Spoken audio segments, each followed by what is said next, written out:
Hoy vamos a hablar de la competencia y la actuación en la lingüística. Empezamos con dos términos importantes, la lengua y el habla. El término la lengua se utiliza para hablar de un sistema lingüístico particular, como puede ser el francés, el inglés o el español.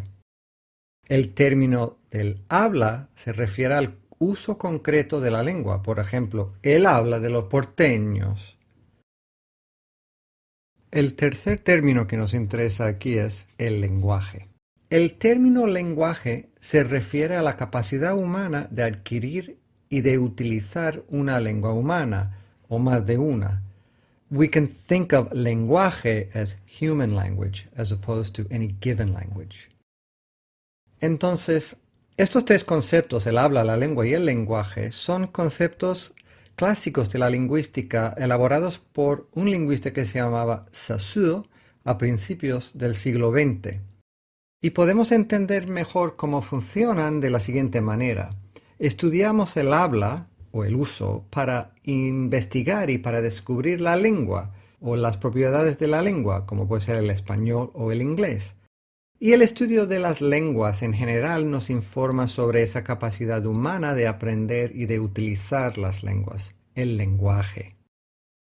Bueno, pasamos ya a la época moderna y vemos que hoy en día los conceptos de Saussure todavía siguen siendo relevantes, con la diferencia que en la lingüística moderna la noción de lenguaje se define como un concepto cognitivo.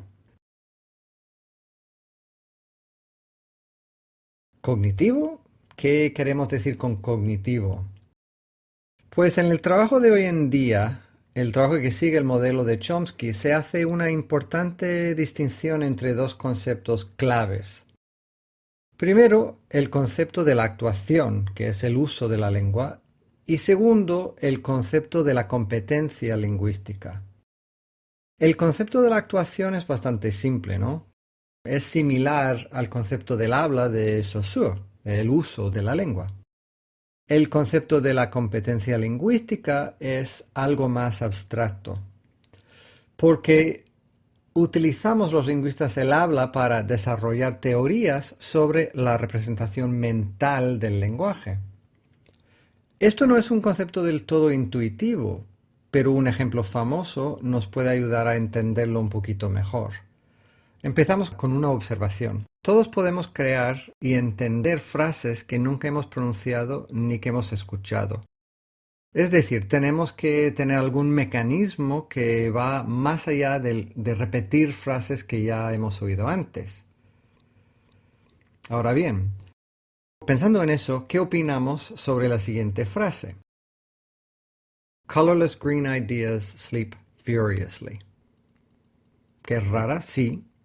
¿Que no tiene sentido? Sí. ¿Que es una frase perfectamente formada en el inglés? Pues sorprendentemente que sí. Podríamos decir mucho sobre esta frase, pero por ahora lo importante es ver que sin haber oído nunca la frase de Colorless Green Ideas, todos los hablantes del inglés sabemos que aunque no significa nada, es una frase perfectamente bien hecha en inglés. Y si comparamos esa frase con la siguiente, Brother my the saw cat roof on climbing, vemos que en este caso sabemos todos que está mal la frase.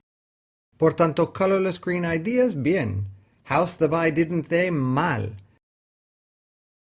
¿Qué significa esto? Pues significa que tenemos conocimientos de un sistema en nuestra representación mental de la lengua y que esos conocimientos nos permiten saber cuáles son las frases bien o mal formadas de nuestra lengua. Resumiendo, el habla se refiere al uso de la lengua. El término lengua se refiere a una lengua particular, como el español. Y el término lenguaje se refiere a la capacidad humana para adquirir y usar las lenguas, es decir, human language. La actuación es un término moderno equivalente al concepto del habla de Saussure. Y la competencia, ese término tan complicado, se refiere a la representación cognitiva del sistema que gobierna la lengua que cada uno habla.